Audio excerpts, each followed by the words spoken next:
Assalamualaikum semuanya. Pada suatu hari ada kejadian mengerikan di desa Kandang Jati Kulon, Probolinggo, Jawa Timur, yakni kasus pembunuhan bocah oleh seorang nenek. Parahnya, nenek tersebut memutilasi anak tersebut menjadi 79 bagian dan hendak memasak daging korbannya menjadi gulai untuk disantap.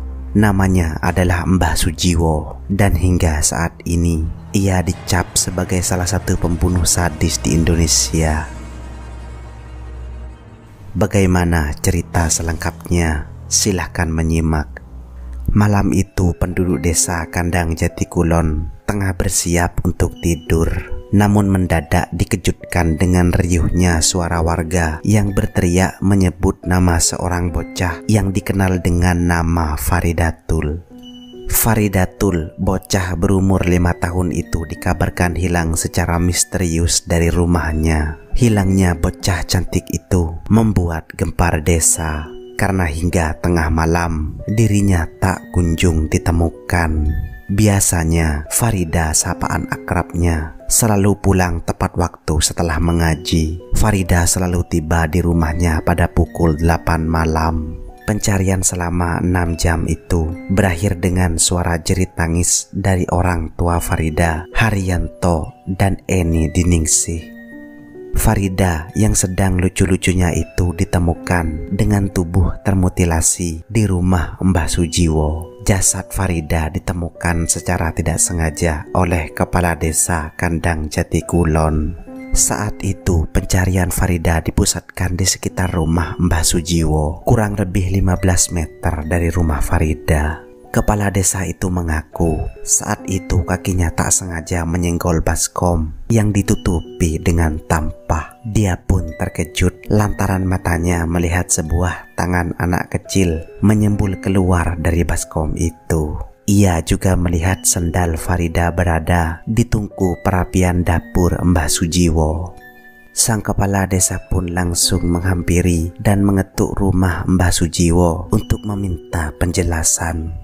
Awalnya Mbah Sujiwo membantah dan mengelak, barulah dengan sedikit rayuan Mbah Sujiwo membuat suatu pernyataan yang membuat siapapun bergidik mendengarnya. Dengan tidak ada rasa bersalah, Mbah Sujiwo mengakui bahwa ialah yang telah membunuh dan memutilasi cucunya.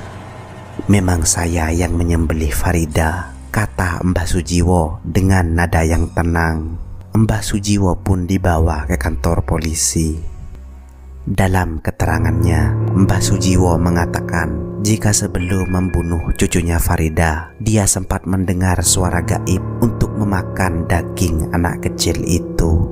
Semula Mbah Sujiwo tidak menghiraukan suara gaib tersebut, namun setelah Isya, suara itu datang kembali. Di waktu bersamaan, Farida datang ke rumahnya. Farida sering bertandang ke rumah neneknya. Bahkan oleh sang nenek, Farida selalu dibuatkan makanan kerak nasi kering yang digoreng.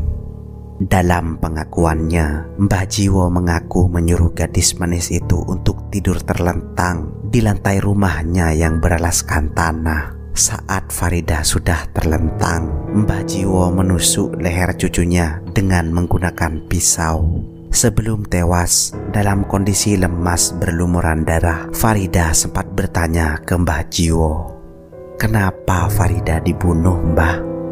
Mendengar perkataan Farida, Mbah Jiwo semakin menjadi-jadi. Ia menggendong Farida dan membawanya mengelilingi ruang tamu rumahnya. Kemudian ia memutilasi jasad korban hingga menjadi 79 bagian. Proses tersebut selesai pada pukul 10 malam. Setelah selesai memutilasi, Mbah Jiwo langsung meracik bumbu gulai yang ada di dapurnya. "Pokoknya saya bisa pesta sambil dengar iringan lagu dangdut," tutur Mbah Jiwo kepada polisi.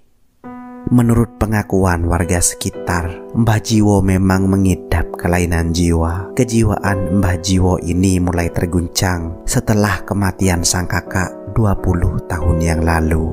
Peringai Mbah Jiwo ini semakin menjadi-jadi. Mbah Jiwo selalu memukul serta menghadang ibu-ibu dan anak kecil yang lewat di depan rumahnya. Peristiwa kelam yang terjadi di tahun 1992 itu membuat orang tua Farida merasa sedih. Bahkan beberapa minggu setelah anaknya meninggal, pasangan ini sempat tidak nafsu makan karena teringat potongan tubuh sang anak yang hendak digulai oleh neneknya sendiri. Bahkan ayah Farida mengaku ia rela jika anaknya meninggal, asal bukan dengan cara sadis seperti yang dilakukan oleh Mbah Sujiwo. Anak saya boleh mati, tapi jangan begitu caranya.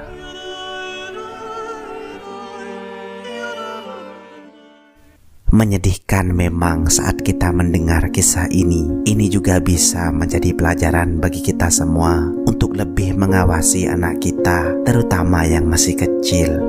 Semoga kejadian serupa tidak pernah terjadi lagi. Terima kasih sudah menonton. Ciao, hasta luego.